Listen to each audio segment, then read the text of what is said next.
started drawing GOP guys to make them look cool. That was it. I mean, that was and then somebody in the Trump campaign saw it.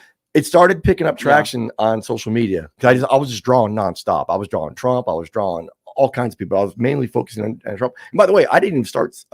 Trump wasn't my first candidate. I was a Scott Walker guy originally. Oh, really? Yeah. I remember him. yeah. I mean, he was great though too. Scott was great. He actually met my daughter Reagan when he was running for. How many kids do you have? By the way? I have one child. You have one child. How old? 9. 9-year-old. Yeah. Happily married man. Yes. So you're a regular family man, good family man. You serve the country, which, by the way, thank you for your service. I respect that very much. You just seem like an all-around nice guy. Yeah. And even talking to you on Twitter, I'm like, wow, this guy's really a nice guy. He doesn't seem like a lunatic like some of the people that I talk to. Today's my wedding anniversary too, and I'm married. Well, congratulations on that. All right, I have to ask you this to start. Yes, sir. And by the way, congratulations on that. That's quite an accomplishment, not just your anniversary, but to be an artist. It doesn't matter whether I agree or disagree with the president. Sure. To get that position is very cool, and that's a cool accomplishment. I remember where I was when I got the call. I was actually meeting with Congressman Dan Crenshaw in Houston. Mm-hmm. We flew out there. I drew him, and I presented it to Crenshaw, and we decided Dan's great, but he's taking some hits here and there. I thought his profile would be a little bit higher right now, but it is what it is. But I remember I just presented to Dan, and we talked, and I went into the back room, and I got a call. It was a Trump campaign. I thought they were effing with me. I was like, what? They're like, how would you That's super cool. Yeah. They're like, how would you like to come draw for the president? I was like I said, it doesn't matter whether you agree or disagree politically. That's a cool accomplishment. Yes. If Joe Biden had given you the call, would you have done the same thing? No. Really? I would not. I know. You dislike Joe Biden that much that you would not have been his artist. I have a disdain for Mr. Biden. All right. Well, we'll get into that. All right. Well, let me ask you this. Like I said, and I mean this sincerely, I just met you, but appreciate you seem like a nice guy, and you serve the country, and you're a family man. Yeah. Why is it that you have such staunch support for Donald Trump? What is it about him that you're all in with him? Well, that's kind of I'm trying to think of like before I worked for him and like prior to working for him. You know what I'm saying? It's like two different things there. Well, I could be more specific if you want me to. Go ahead. Is that better for you? I okay. appreciate that. All right. Because you knew we were going to get into this conversation, but when you talk about 5 kids with 3 different women and the liable sexual abuse and the 34 count felonies, you're someone who served this country honorably, risked your life for this country, which I will always have the utmost respect for. I'm not a big Ron DeSantis guy, but I will always respect his service. Same thing with JD Vance.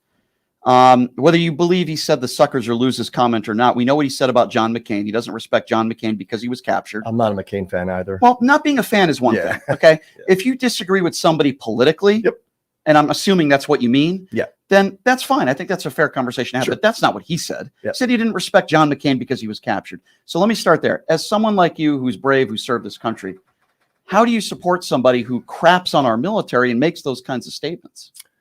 Well, I know what the economy was under him. I know what the border was under him. So if the economy's okay, it's okay to crap on our military? I didn't say well, that. the only reason why I say this is because when I asked you, the first thing you said was positives about the economy. Yep. And we'll talk about that. Sure. I want to give you an opportunity. But forget about the economy and policy for a moment. Let's just talk about the behavior. I don't respect him because he was captured. 5-star generals that say he called people like you suckers and losers. He dodged the military multiple times. Forget about policy for a moment. How do you support that? Well, the suckers and losers thing, that was debunked by many people who were actually there. And I know that for a fact. So you think General Milley and John Kelly and they're all the 5-star generals, they're lying? I think they were disgruntled employees who got fired and came out saying bad things about him. That's what I think. So you think they just made that up? Made up? I don't know about made up. I think they distorted. I don't think Trump said it. I know for a fact. I know how he feels about the military. So if he feels that way, then why did he say he doesn't respect John McCain because he was captured? I will bet you $100, Brian. Again, when the votes are cast, because all the military people vote, Trump will get 60 to 7% of the military vote. Okay, maybe. I don't know. He only got it last time. You might be right, but that doesn't take away the things he said on the record. The fact that he dodged the military. That's not on the record, though. John McCain isn't on the record? Well, the John McCain thing was, I'm not, everything he says, do I agree with? Of course not. I'd be an idiot. I'd be a fool. Right. No, but there is the old saying. I mean, I love the man, but there is the old saying, like the message, hate the messenger. That's all. I mean, some people see him just that way. What is the message? Because all I hear is retribution, and all I hear at MSG the other day is, calling Kamala stupid, rhetoric on the far right saying she slept her way to the top. I don't hear really about a plan about the future except for like deporting 20 million illegals. I hear that. Let me ask you another question. Yes, sir. and I know we're kind of all over the place here, and I want to get your criticisms on Joe Biden.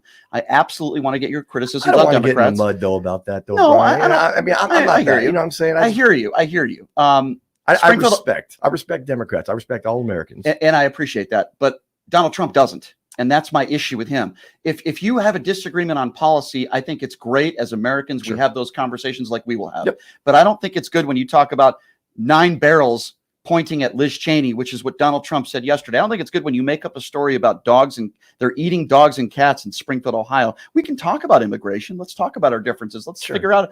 I think that's very fair. You seem like a reasonable guy, but making up a story like that. I believe Congressman ex-Congressman John Walsh, who hates Trump as much as you do, I believe he even came out about the Liz Cheney story and said that's not what he said. So, I mean, well, I'll give you the direct quote. I watched the video. Okay. So, I mean, we can just disagree on that. That's all. He did not mean for her to be executed. Then why would he say something like that? Did you watch the whole video? I did. Okay. His quote is, "Let's put her with a rifle standing there with 9 barrels shooting at her." Okay. Yeah, but there was information before that quote and information after that. But what information before or after would make that saying that okay? I would just direct everyone to watch the video because I'll let them interpret it. I'm not going to do okay. All right. I just think under any circumstances and under any context, those are despicable comments that can incite violence. I will say though, Brian, have you ever had a bad boss before?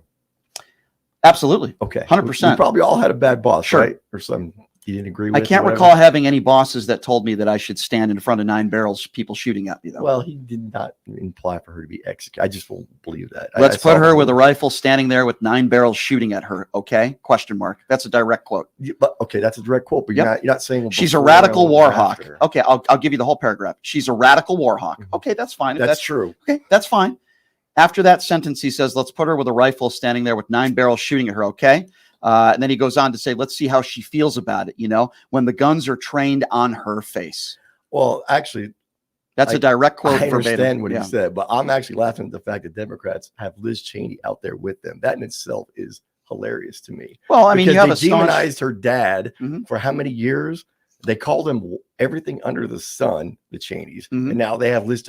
What does that say about Donald Trump? That a former vice president and Liz Cheney and basically half of his administration, including 5-star generals, are not only not supporting Donald Trump, but many of them are endorsing Kamala Harris. His own vice president won't be voting for him. Does that concern you at all? I don't care about Mike Pence. How about half of his administration? Yeah, but the other half is. He has like 500 people that still work for him, including myself, who will be voting for him. So, right. And I consider myself an honorable man. I know a lot of the people who actually work for him. They're all honorable as well. So, I mean. Would you consider some of the people that are not voting him honorable, or are they all dishonorable? Because I would not put them in any box. That's their decision. That's their choice. Okay. I just know I worked for Brad Parscale, who was his campaign manager. Brad found me, discovered me. It was the greatest thrill of my life working for Mr. Trump. He was a great man. He took care of us. Even after the election, when we lost, he still kept us on payroll till March. I was still getting paid till March till then. So he looked out for. There's a lot of little things that people don't know, you don't hear about. You only hear about all the bad, and that's the part that kind of gets me sometimes. Like, really?